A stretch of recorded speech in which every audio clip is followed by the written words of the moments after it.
Men's college basketball coaches on Cooper Flagg's potential.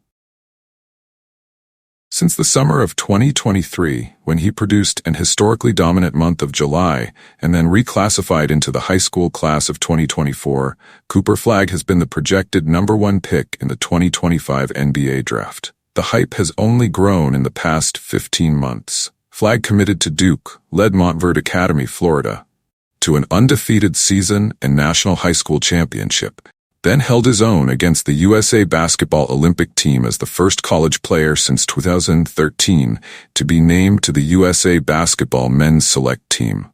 He also has multiple National Player of the Year awards and a gold medal from 2022.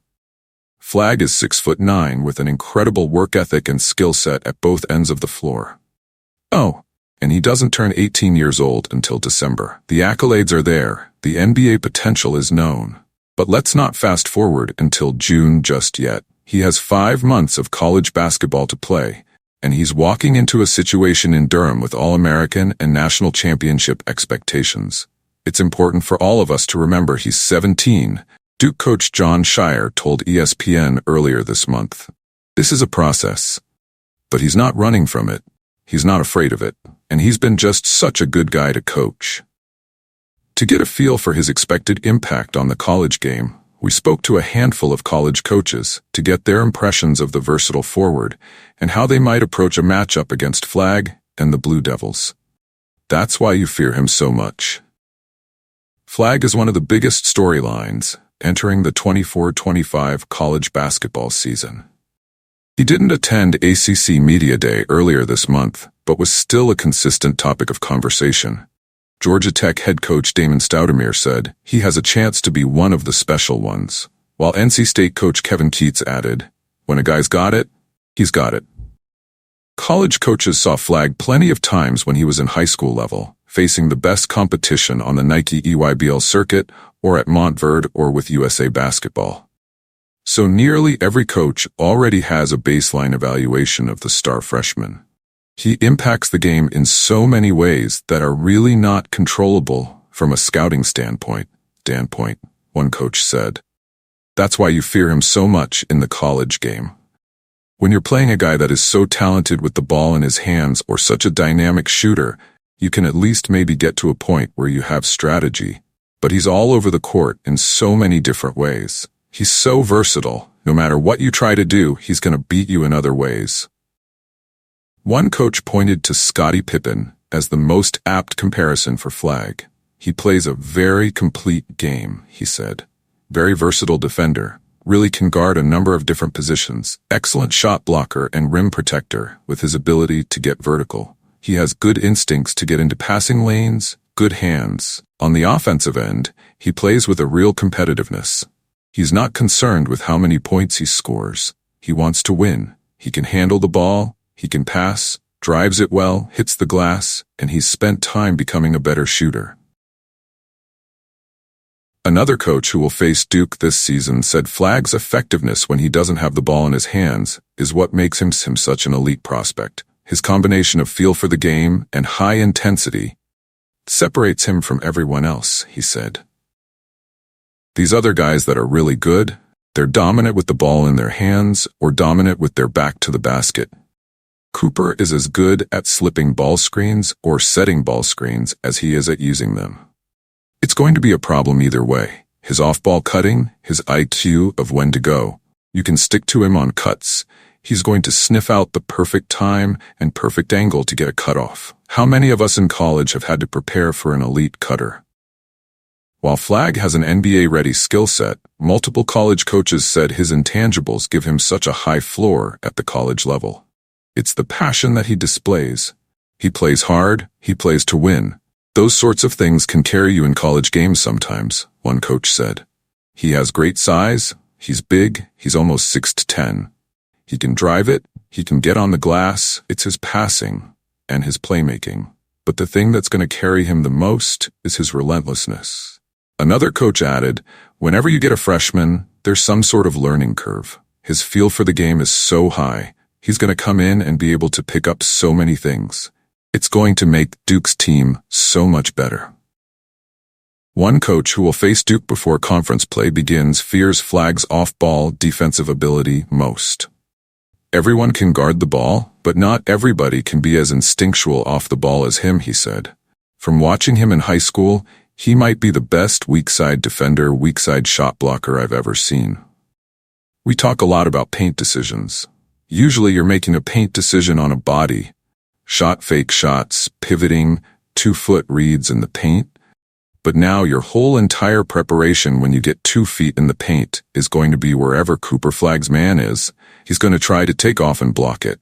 His ability to cover ground is so scary. When asked which part of Flagg's game will work best in college, another coach said simply, "The whole thing is going to translate." Teams game planning specifically to him will be an adjustment. Flagg's lone perceived weakness, more of an inconsistency than a real weakness, really, has been his three-point shooting. In reality, the numbers don't quite bear that out. He shot 38% from beyond the arc at Montverde Academy last season, making more than 1 per game. Early word out of Duke has been positive for his shooting capabilities as well. College coaches preparing for Flagg will be watching how he reacts to more complicated defenses and situations. In college, you deal with different sorts of defenses. Zone, packed in man-to-man, one coach said. Different things that will try to shrink the floor for him, force him to be in a situation where he becomes more of a jump shooter. Teams game planning specifically to him will be an adjustment. Some of that will be dependent on how guys around him play, because then it becomes harder to key in on him. And he's not a guy who necessarily needs the ball in his hands the whole game. Even when it's not a good shooting game for him, and defenses are keyed in on him, he'll get 4 or 6 points off of his defense, going to the offensive glass, cutting for a layup, taking a smaller guy into the post. He'll find a way to impact the game. In high school, once Flagg got some momentum to get downhill off the dribble, his size and playmaking ability made defending him a nearly impossible task. With defenses more focused on keeping him from getting to the rim, how will he adjust?